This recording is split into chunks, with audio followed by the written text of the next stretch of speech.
Welcome to part one. Sorry, all you, Megan. Thanks, Alex. Hey, everybody. Welcome to part one of Lessonly's three-part webinar series, where we will tackle all things enablement metrics. We're going to discuss ways to measure your learning effectiveness, uncover which KPIs successful sales teams use, and then tactically combine those two topics and talk about how that data can make lasting revenue impact. Today, specifically, we're talking about training metrics, where we will learn some of the top ways our experts look at training data to measure their programs and ensure that they're moving forward fast. My name is Megan Brzezina. I oversee the enablement program for our enterprise selling team here at Lessonly. I'm based in Indianapolis, and I'm so incredibly fortunate to do work that I love every single day. And one of the topics that I get really jazzed about is what we're talking about today. So I'm really thrilled to have an opportunity to spend time with our amazing guests to dig deep on training metrics so that we can really quantify the impact of our training programs. So today I'm joined by April Terry, who is the Learning and Enablement Manager for PlanView, and Nina LaRouche, who is the Director of Sales Enablement at Salesforce. Please help me welcome them. April, would you like to kick us off with an introduction? Yeah, absolutely. Hey, everybody. Thank you so much for being here. I'm excited to be here. As Megan said, I'm April Terry, and I'm over learning and enablement at PlanView, which is a portfolio and work management platform. There I support our sales and customer success teams, and I'm really passionate about learning for all ages. I actually studied education and was going to be a school teacher before I traded my crayons in for spreadsheets and decided to get a master's in business. And I get really fired up about onboarding and creating engaging learning content. So I'm really excited to be here today and talk about training metrics. Awesome. Thank you, April. Nina, how about you? Tell us about yourself. Yeah, thanks, Megan. Good afternoon, everyone.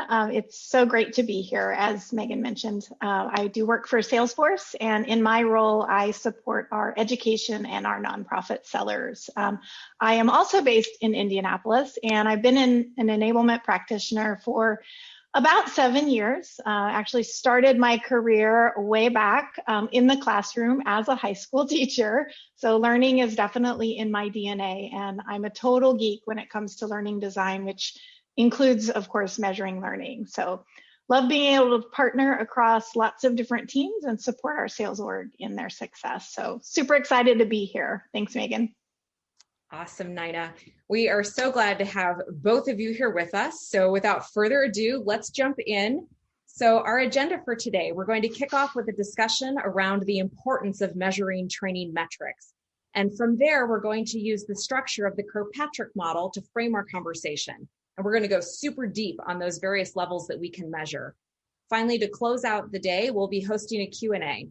But as a reminder, these sessions go by really fast. So if you have any questions, make sure you post them in the Q&A, and we will do our best to address them at the end of our conversation.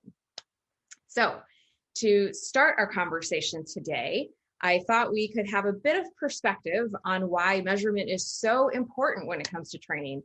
Nina, would you like to share some of your thoughts to kick us off? Sure, Megan. I think, in my experience, there's really three kind of primary reasons that measuring enablement is such a critical part of what we do. The first is ownership, creating really a strong sense of accountability around the program owners. This is especially important as teams, grow and get bigger, that accountability factor. I think the second thing is really showing value, being able to demonstrate impact to our key stakeholders. And then, of course, get buy-in for future programs. It's really about being that strategic partner to, in my case, the sales team. And the third thing really is around transparency. Many of you know at Salesforce, trust is one of our core values, and using metrics to really increase that alignment and build trust and credibility is really important and ultimately good for your career. So one thing I will say though, if you're new to your role or you're just getting started with measurement, it's important to really establish a baseline.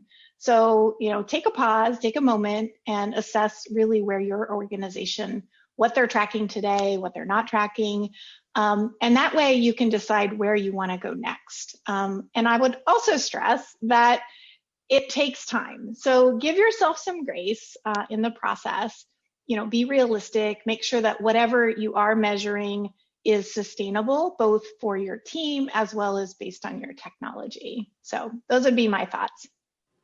I love it. It makes total sense. I think that transparency piece is just so key because it gives clarity across all of the different teams and all the different departments. And that's really the only way that you can move things forward is when everybody is on the same page. So I really appreciate that. April, do you have any thoughts on why the measurement piece is so important when it comes to training? Oh, yeah, absolutely. Well, first, I think, ownership, showing value, and transparency is right on the money, right? And I know one of the things that you said was creating a baseline, right, to inform you of what you're currently doing. And so measuring really shows us things that we should continue to do or things that maybe we don't need to do for our next program or training. So they give a lot of direction for whatever we're going to create next, as well as identify areas that we really need to focus on for our next programs and trainings, what we should repeat and maybe what has already been mastered. So absolutely, I second those three principles, if you will. Awesome. Thank you for that perspective. I think that's really important that we start with that baseline, no pun intended, but start with that baseline as we launch into our conversation today. So as we move on to the next piece, let's kick off with a poll. So we mentioned that we're using the Kirkpatrick model to frame our conversation today. And we'd really like to understand how familiar you are with this method so that we can approach the conversation appropriately. So how familiar are you? Have you never heard of it? Have you heard of it, but you don't use it? You love using this model, or are you 100% totally obsessed with Kirkpatrick? Tell us what you think.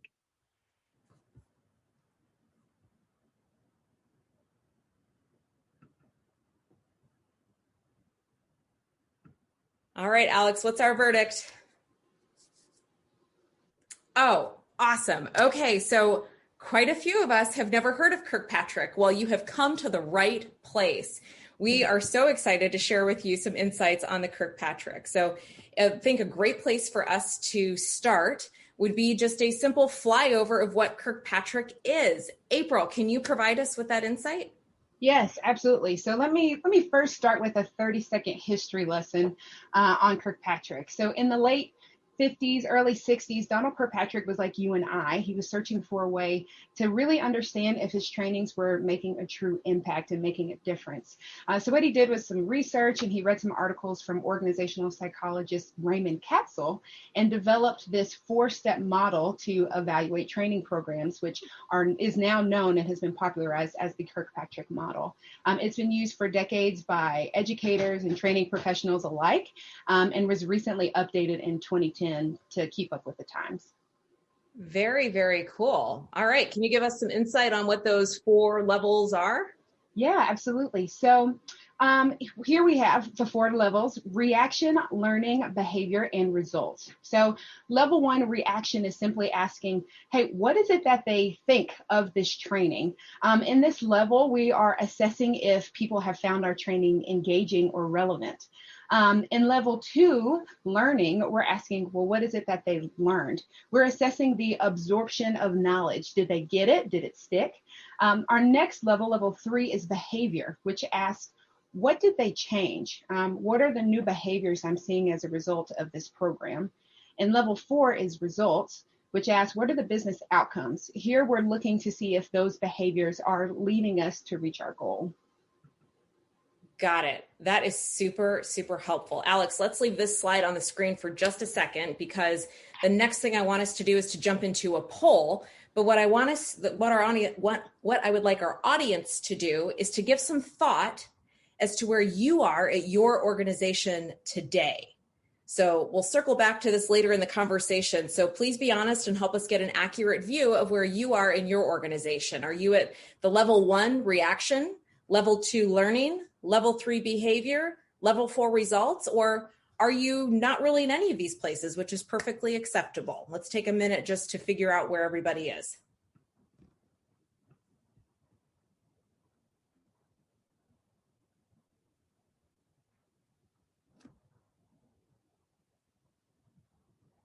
All right, we'll give it about 10 more seconds.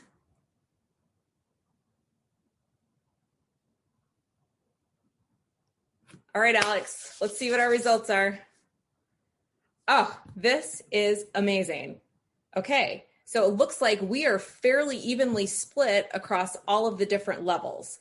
So it looks like the most folks it's a tie between level 1, level 3, and not really any of these places.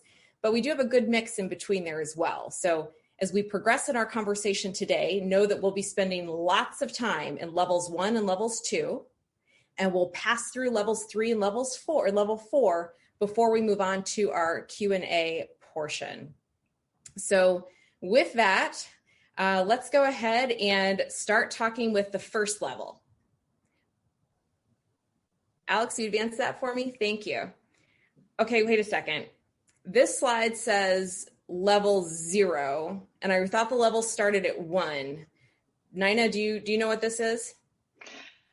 So Megan, I do know what this is. And in fact, I have a bit of a confession to make. At one point in my career, as I began in a new role at an organization, what I found was that they weren't tracking any enablement metrics at all, like not session attendance, no course completion. And I asked myself, why are we even doing this if we don't even know who's showing up, right? So for that reason, I have added my own level 0, which I've called consumption. Now, this isn't technically part of the Kirkpatrick model, but it certainly is a foundational measure for any enablement program. So, at this level, again, you're simply tracking attendance, who attended a training, whether that was an in-person training when we can finally get back to those, or virtual, which is obviously more common right now, or who completed an on-demand course. In some cases too, you may even want to track who's consuming a specific piece of training content or enablement content. Now, the tools for tracking at this level will largely be determined by your existing tech stack. So if you're hosting a training webinar, then you're going to likely be able to pull metrics from WebEx or Zoom or whatever platform you're using. If you're leveraging online courses, then, in some way through that learning management system or LMS, you should have some really good analytics that you can pull there. Now, like I said, sometimes it's important to understand just content consumption. If you've got some resources or tools that you're putting out, and you can do this if you have a content management system or CMS, you can usually pull those analytics pretty easily around the content. But if you're really scrappy and you're just getting started, you can even create short, like bit.ly links. If you guys are familiar with bit.ly, create those short links and track the number of unique clicks to a particular piece of content. One thing I guess I will share just in my experience throughout my career, these metrics, these consumption metrics, if you plan to share these with your sales leadership team, which I would definitely encourage you to do, that you want to make sure that the data is easily visible at the individual level. In other words, for a sales leader to really effectively coach their team, they need to know who is participating and maybe more importantly, who is not participating in the training. In my organization, we actually send a biweekly report card to all of our frontline leaders with very clear goals around consumption. And since we started doing this, we've actually seen an increase in training adoption from the low 60% to consistently being at 85% or above. So that's pretty important. So again, once you have this baseline, the level 0, now you can really start thinking about that level 1 of Kirkpatrick. So. Absolutely. I love how you implemented that biweekly scorecard. I think that really eases the burden for leaders. And we all know that if we don't have leadership buy-in or the assistance of leadership to help reinforce concepts, nothing's going to happen, right? So moving the needle on something like attendance makes a huge impact on the next stage of Kirkpatrick. So I also appreciate that you took a step back from the formal model and identified more of the baby steps, so that we are doing some adding and subtracting before we move into the multiplication and the division. So let's move on to that next stage, the official Kirkpatrick stage of level 1 with reaction. So April, what are your thoughts? Yeah, no, you've got to start somewhere. So now that we're measuring who is engaging in our content and consuming our content, now we're asking, well, what did you think about it? We're getting their reaction. So here we're measuring the relevance and engagement of our attendees and asking questions around satisfaction, because we know that if somebody liked it, they probably were engaged, and if they didn't like it, they probably were not engaged and maybe haven't learned anything. So reaction is a really good signal or indication that some learning has happened later. So now also, while reaction is very, very useful data, it really truly is just a signal. So just because we like something as well doesn't necessarily mean that we're going to 100% adopt whatever we're saying. We're going to change our behavior. So I think it's important that when you're measuring reaction to remember it's a very, very good signal, but you can't stop there. One of the ways that you can level or measure reaction is using survey questions and statements. So if you think about when you go to an event or if you just bought a product, you'll get some sort of email with your reaction, some sort of scale. And you can use those same surveys in your programs and trainings. So using questions like, how relevant was this information? Or this session helped me better understand our product. You see they're using a relevant to not relevant or a true to not true at all. You can use those like 1 to 5 scales to get that kind of feedback and get the reactions that are there. A quick pro tip, I think when we see a lot of these scales and a lot of these kind of surveys, we typically see them on a scale of 1 to 5 or maybe a 1 to 10. And I actually like using the scale of 1 to 4 because you don't get neutral answers. And so, I just bring that up to say that you can have some flexibility with your numbers, and that using that 1 to 4 scale can be really good at kind of pointing people in a certain direction and not giving them the opportunity to be neutral if you may need to do that. So some tools that you can use for reaction that we've got on our next slide.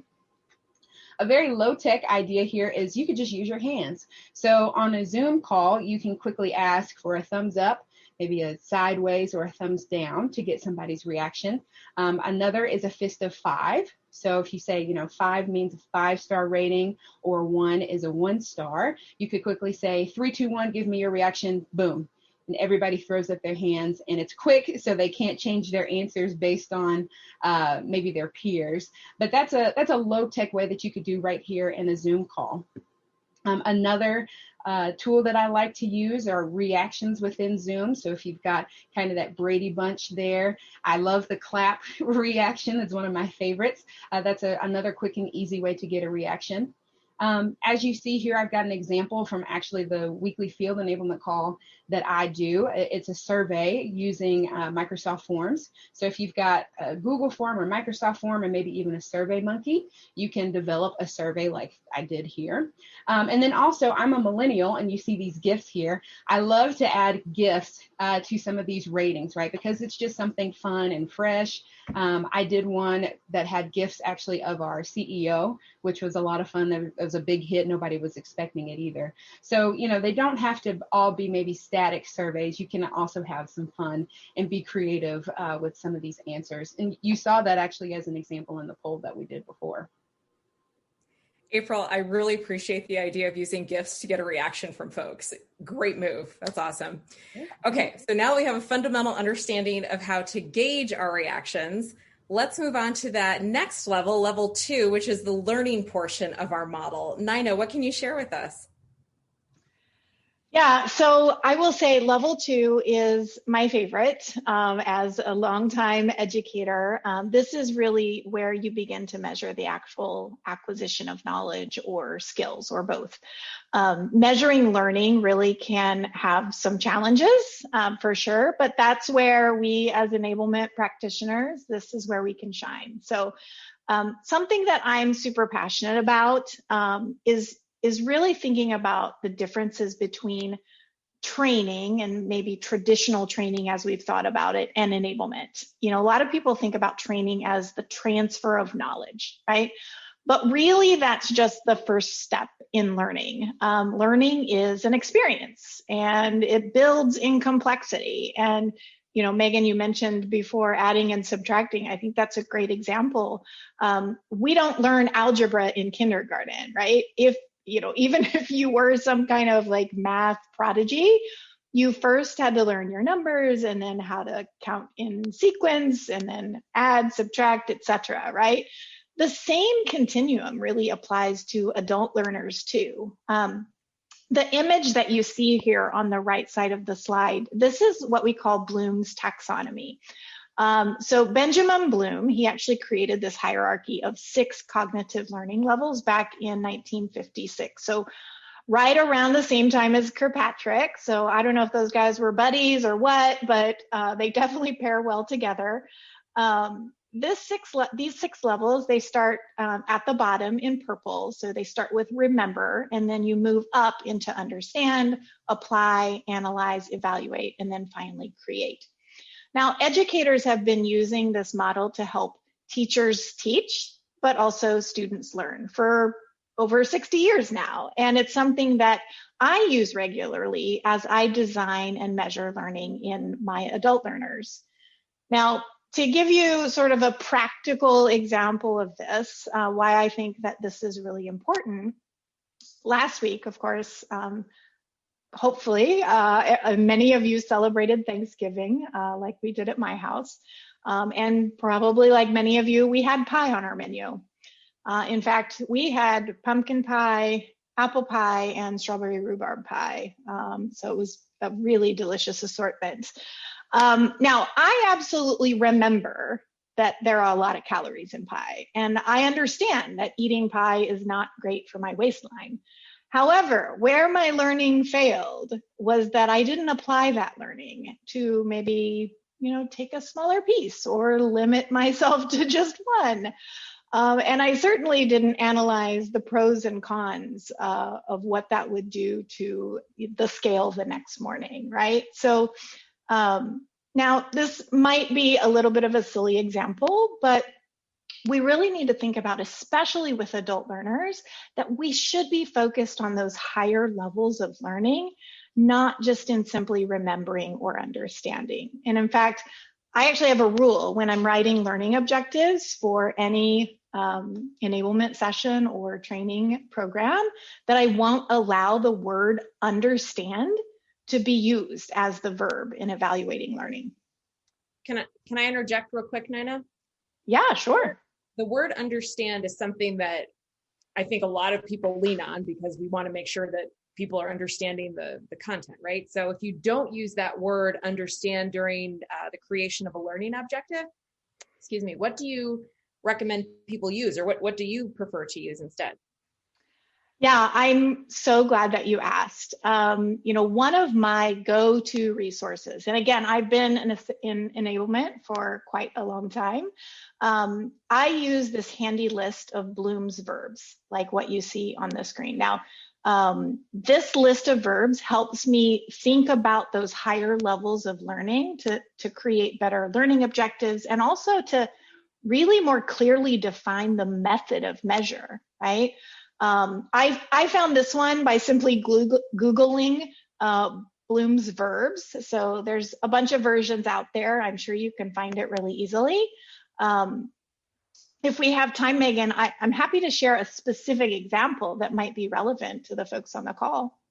Yeah, we're just about halfway through our hour, but let's do it. Give us an example. Awesome. So like many of you, we are getting ready for our annual sales kickoff at the beginning of next year. Now, as part of that, we want our sellers to learn the new updated 2021 corporate messaging. So a standard learning objective might read something like, learners will understand the 2021 corporate messaging. Pretty standard. But is understanding really what we want? And how would we even measure that, right? How do you measure understanding? So in this case, I would use this list of verbs and I would kind of reach for that next level to really avoid the dreaded understand, right?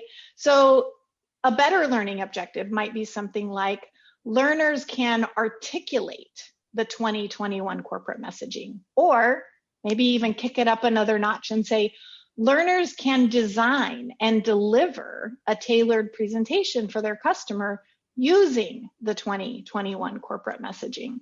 Both of these are demonstrable behaviors that we can measure, right, in a pitch or in a role play activity, and definitely more meaningful than just understand. I can really hear the difference, especially when you say that. That was a light bulb moment for me. So thank you for that. Now, you mentioned there at the very end, Nina, about those demonstrable behaviors and being measured in a pitch or a role play activity. Can you help me understand more about that? Like, how are you measuring that at this level? Yeah, so pitch or role play, like I said, that's one way. Those take a little bit more effort. I would say the most common way to measure learning is through a quiz or an assessment of some sort. I would be remiss, though, if I didn't remind folks that you don't have to wait until the end of learning to assess that learning. Using polls, using activities or discussion within a session actually helps assess learning in the moment. And it also has, of course, the added benefit of increasing learner engagement, which is always good. For more strategic programs, you could do a pre and post assessment comparison. So you could see how much the progress was made as a result of your actual programs. You might even consider doing some kind of skills gap analysis to see how sellers are developing over time. So those are a few ways or what that might look like. Now, the tools that you would use can vary quite a bit. The most simple ones would be to use polls or forms or survey tools, whether those are in your virtual meeting tool. Again, we've done a few of these already in our session today. There's a lot of other options when it comes to assessments. You could use Google Forms. April mentioned those earlier. You can use other polling tools, like Poll Everywhere or Mentimeter. Those are some common examples. Survey technology like SurveyMonkey or Get Feedback. Each one of these offers a slightly different kind of question format, so you can explore and kind of figure out what works for your current situation. Another thing that you could use is just the chat function or the Q&A function within your tool. One of my favorite activities with new hires is to actually ask them to create a Twitter pitch. So something less than 280 characters for one of our solutions. And I have them put it in the chat window, and then I use the vote up, vote down function to get them to vote on their colleagues, and then we have a winner, and it's fun. And so that's just a neat way to measure learning right in the moment. Now, I would say, speaking of fun, huge fan of gamification. I think gamification is a great way to not only increase that engagement level, you can also add some kind of competitive spirit into your sessions with salespeople, which is always fun.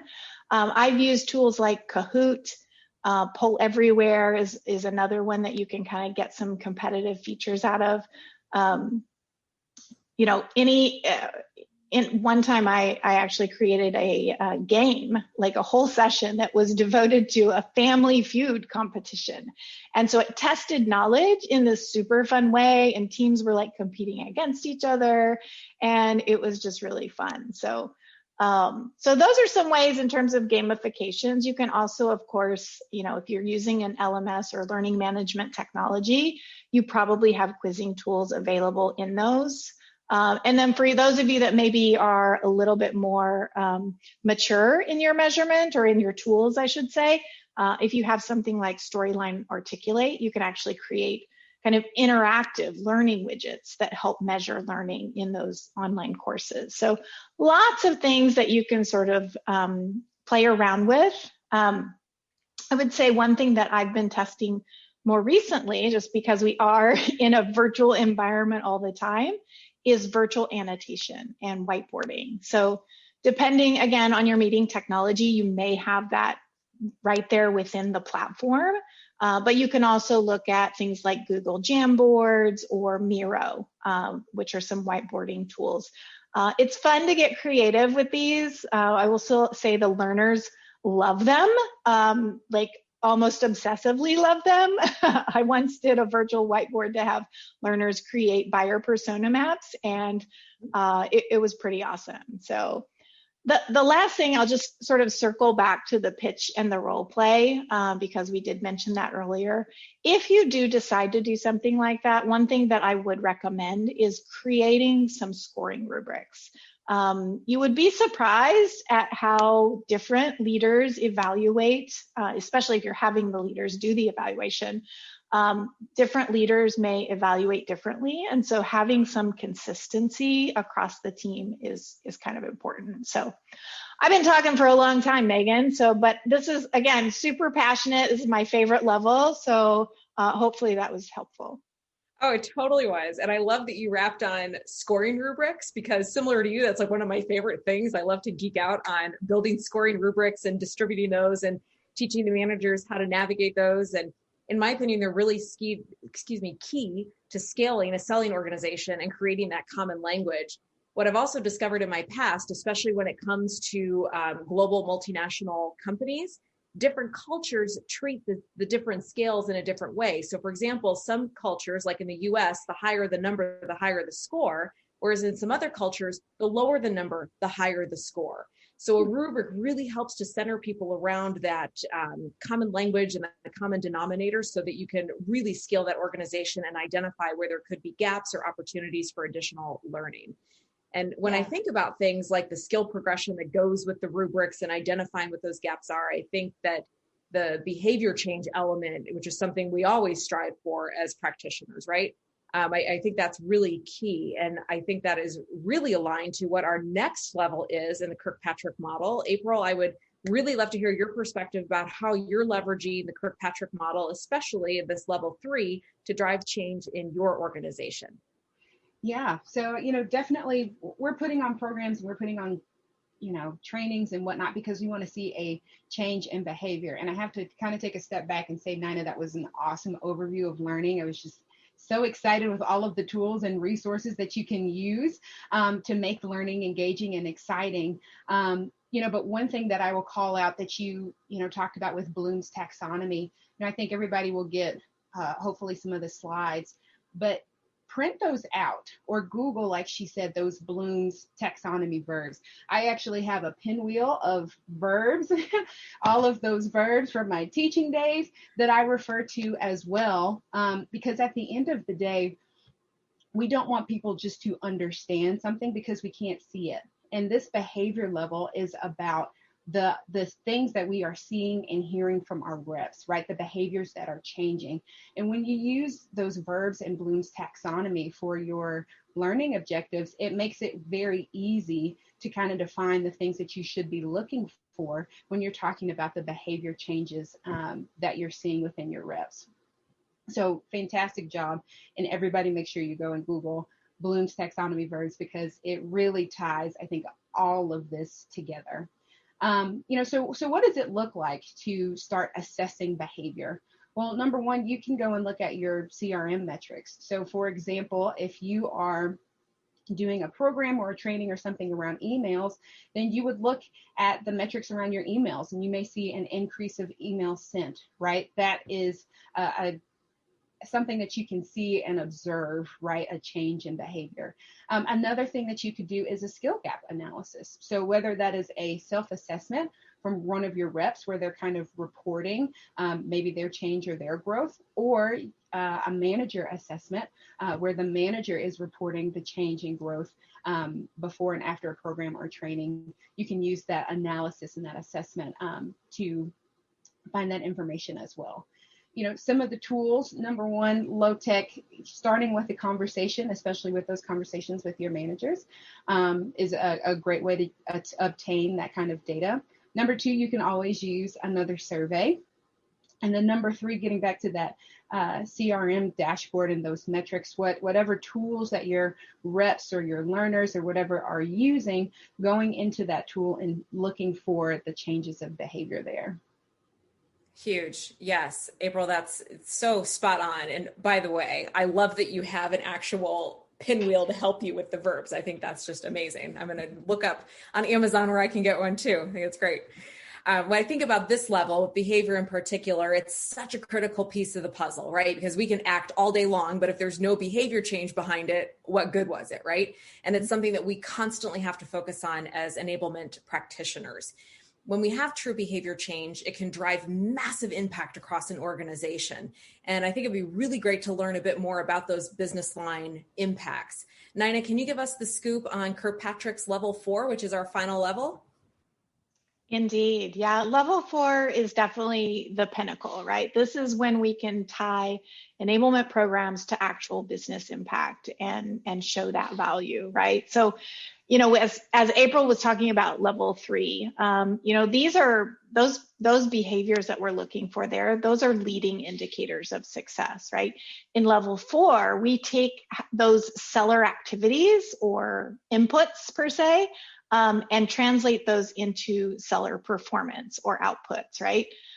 It's important to remember that in level 4, these measures are generally lagging indicators. So it might take a while for you to actually see the final results. For that reason, we most often see that level 4 metrics are reserved for more strategic, long-term or long-lasting programs where you have a little bit more runway to show that actual business impact. Now, the actual metrics that you would use here can certainly vary by your learning audience. But for sellers, you might think about something like pipeline or opportunities generated. Sales attainment obviously is a very popular one. New hire ramp time, being able to reduce that down. Deal size, sometimes attrition, depending on the role. Now, in most cases, these are measured through a CRM, through standard sales dashboards. But in some organizations, you may use other business intelligence tools or data visualizations tools to really help, bring all of this together. So I know that was pretty short. I know you've got some additional webinars that are going to really focus on these, but is that a good enough overview of level 4 for you, Megan? It absolutely is. And in fact, it's the perfect opportunity to share that the next webinar in this series, which is 1 week from today, my colleague Brian Noss, along with a sales leader from Seismic and the founder and operations guru from Canopy, are going to go super deep on all of these different sales metrics during this next episode of the webinar series. And we'll talk about that in a little bit. But first, I wanted to tee up a question for the crew. So we just heard some great detail on the Kirkpatrick model from April and Nina. And we mentioned earlier that polls were a good engagement tactic. So we're practicing what we preach here. We're going to deploy another one here to see what you have learned in our conversation. So we're going to embrace one of those lovely, awkward moments of silence, which is our favorite in the enablement world, as you answer this question we've teed up for you. So you originally answered a poll identifying your current state and what level you are in the Kirkpatrick model. So now that you've learned more about the model, we would like to understand what you will do to move yourself from the current level to the next level. So your call to action is to share with us in the Q&A box the one action you will take to move your program from its current level to the next level. And if you have any questions about how you need to take that step or how to measure it, toss that question in with your action and we'll discuss it as a group. So, and if you have any other general Q&A, feel free to drop that in the Q&A box and we would be happy to tick those off and chat through those. And in fact, April, there was one that came through for you on a question about how do you create GIFs? Is there like a special tool or special technology, or what do you use to create those really cool interactive GIFs? Yeah, absolutely. So you can use Giphy to upload and create those and use a video. One of my favorite tools in the entire world is called Snagit. It's actually a photo snipping tool. Or like screenshot, if you will, but they've got a ton of great capabilities, and one of them is converting videos to GIFs very easily. So Giphy is, Giphy.com, that's a free tool, but I highly highly recommend Snagit. I love that tool. They should pay me to be a poster child. That is awesome. Thank you for sharing that so much. Okay, let's see what we've got rolling in here. So, oh, they're coming in hot. I like it. All right, so this first one, this stage is our friend Chef Roddy wants to establish the baseline by learning what is being measured now and later. So he's starting a new position in January. Any advice to give to Chef Roddy here? I'll start. I mean, I would just say, doing exactly what you're talking about in terms of like establishing the baseline. I don't know if this is a brand new role or you're just in a new position with existing programs.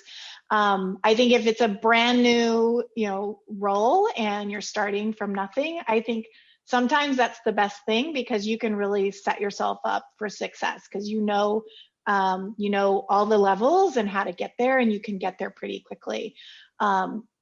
Take some time, like I said, just really establish if it's an existing program that you're taking over, then just figure out what is being measured, figure out the technology stack, because sometimes that will determine how quickly you can move from one level to the next. I guess just, take a minute to research the different tools. We threw a lot at you today. A lot of different options are out there. And like I said, they're all, they all have their nuances. So just, try to figure out exactly what that next step is and then research your tools and go from there. So I don't know, April, would you add anything? Well, I thought number one, if we're being tactical, your advice of just consumption, right, is just a really great place to start. And then within the tools that are currently in your organization, right, establishing what are the things that they are measuring, just research. But I think you did a great job answering that. I would say too, just, a lot of these tools that we talked about, there usually is a freemium to paid version. So you can do a lot of testing, right? Download the free version, kind of figure it out and see if that's going to work for your needs. So I love playing with new tools. April, thanks for the tip on the Giphy, because I haven't done that. So I love learning those new tips and tricks. Take advantage of the free software licenses to test and just figure out what works for you. All right. We've got so much feedback rolling in, you guys. I am pumped. So I'm just going to tick through these as they have come in. So our next question comes from Simon, who says, I am in sales enablement. What interests my stakeholders is level 4 all the time. How do you manage stakeholders who are looking for results in level 4 over levels 1 and 2? That is definitely a big question. And it makes sense, right? Sales is all about the final outputs of the numbers. I think one thing that you can do is have a candid conversation. If you've got a trusted relationship with them and you come to them with that, learning design and enablement practitioner, trusted advisor point of view, you can share with them kind of the different levels. Not every program, like I would say for a 1-hour webinar, like it doesn't make sense to invest in level 4 outputs, right? The requirements to do that versus, the effort, it's not balanced, right? So I think just thinking strategically about where does it make sense to look at level 1 and 2 versus moving up into level 4 is definitely a candid conversation to have with sales leaders. And I think if you approach it from a perspective of, return on investment, from that perspective, I think it would make sense. But that's definitely a tough question because that is definitely where they're looking at. But you have to show them that learning is an experience and it's not just get information, see results. Like there's a lot of steps in between. Right. Yeah, absolutely. And then also, leaning on management, right? And the folks that are close to rep to really establish and visualize all of the changes in behavior, right? Because as Nina said, this is a process, right? So maybe you're not going to get all of those results from one training, but it could be a series of trainings or a series of programs, right? Where you are looking and mapping and measuring all of the smaller bits of changes in behavior that then add up to a result. But I think you really have to have good relationships and conversations with, sales managers or whatever management level that it is to collect that insight and be able to paint that picture for your stakeholder about what the results are at the end. Definitely. Great perspective. Great perspective. As I'm looking at our remaining time, we've got 13 minutes left on the clock, and I have 8 questions that have come in. So we're going to do kind of a speed dating round here where we're just going to tick through these questions so we can make sure everybody gets their fair share here. So the next thing I have coming up is from Katrina, who's one of our Lessonly customers. Hi, Katrina. She makes a great comment here. Right now, I'm sending out and creating tons of content, but I'm rarely, if ever, measuring our success. Yikes. I want to make our LMS even stickier and get more buy-in from the company in general. And I'd love to incentivize managers to get in more often and engage with their teams. What advice do you have for Katrina as far as how to pull in that management layer that we all know is so critical to the success of any tool, LMS or anything else that you're rolling out? That manager adoption and reinforcement is so critical. How do you incentivize your managers to participate more?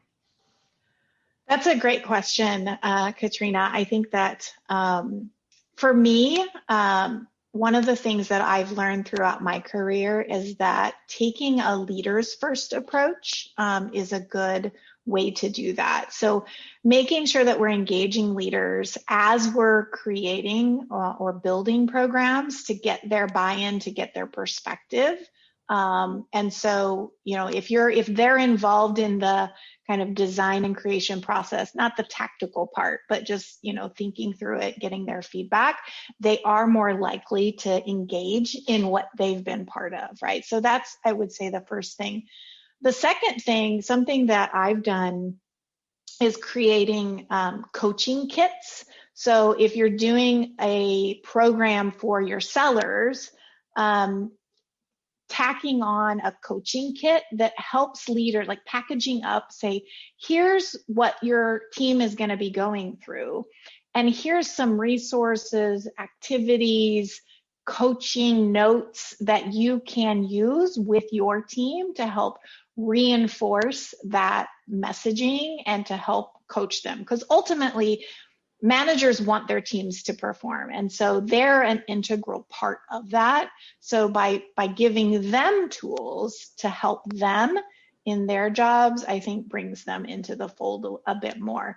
From a learning management, like getting them into the actual learning management tool, that's maybe a slightly different challenge. I think, again, it's thinking of leaders first in that approach, even on the learning management side. So I don't know if that exactly answered the questions, but that's how I get managers involved a little bit more. Mm-hmm.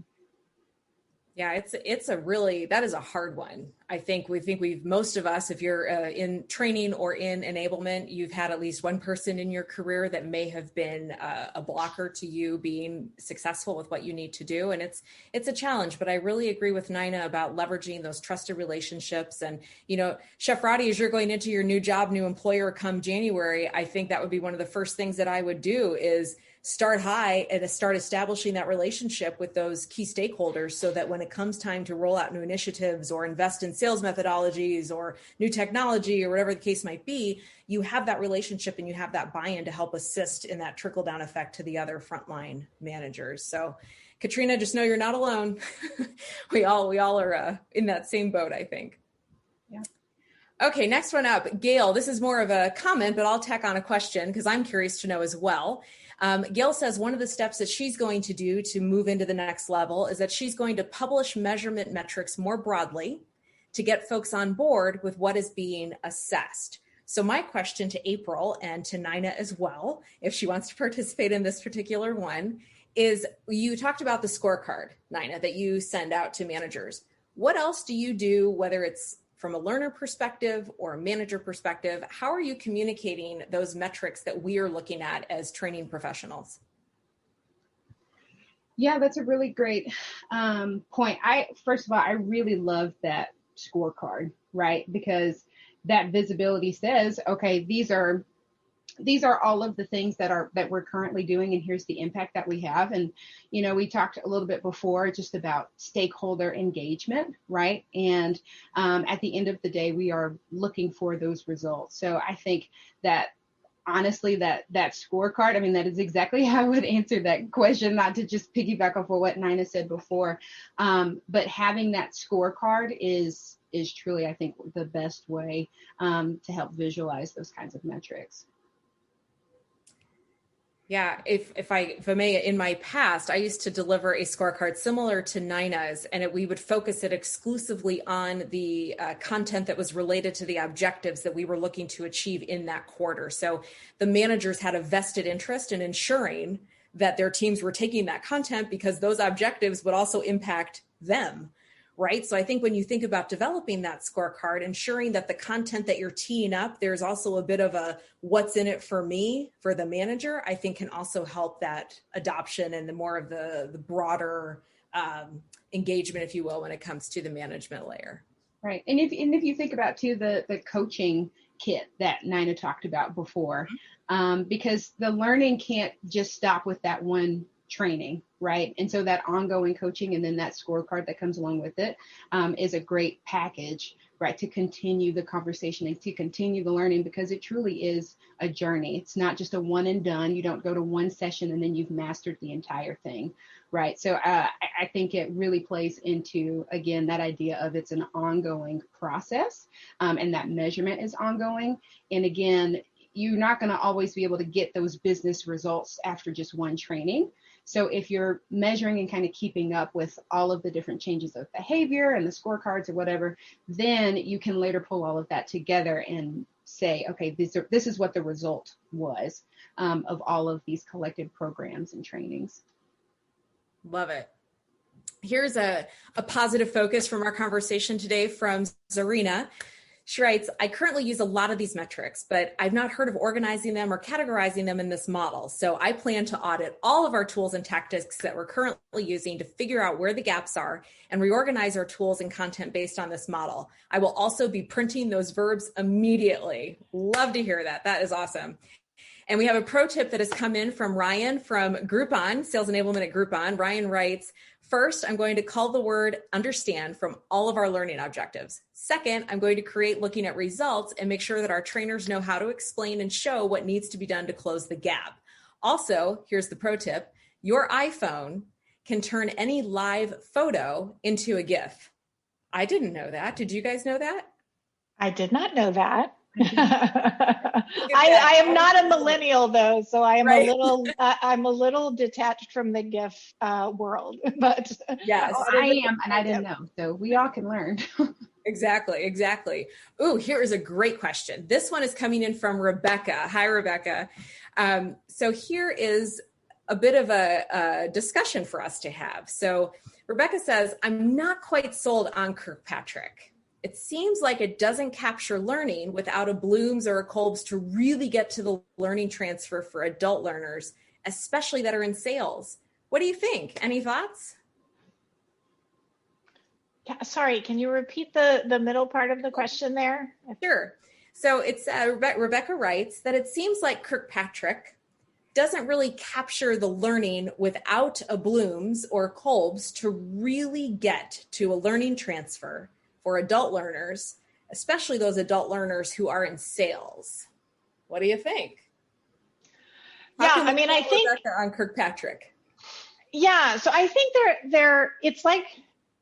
it's like a lot of things in life, right? There's a model within a model, right? I think Kirkpatrick does a really good job of thinking about how do I have that conversation with my key stakeholders about the level 4, like what they're looking for versus what are those measures that are more leading indicators or things that I can measure immediately to see the results of my program. So I think that's where I think about, in terms of measurement, just straight up measurement of training, right?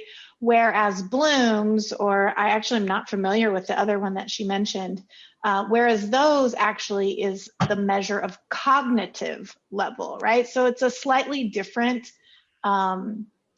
hierarchy, but again, I think they work really well together.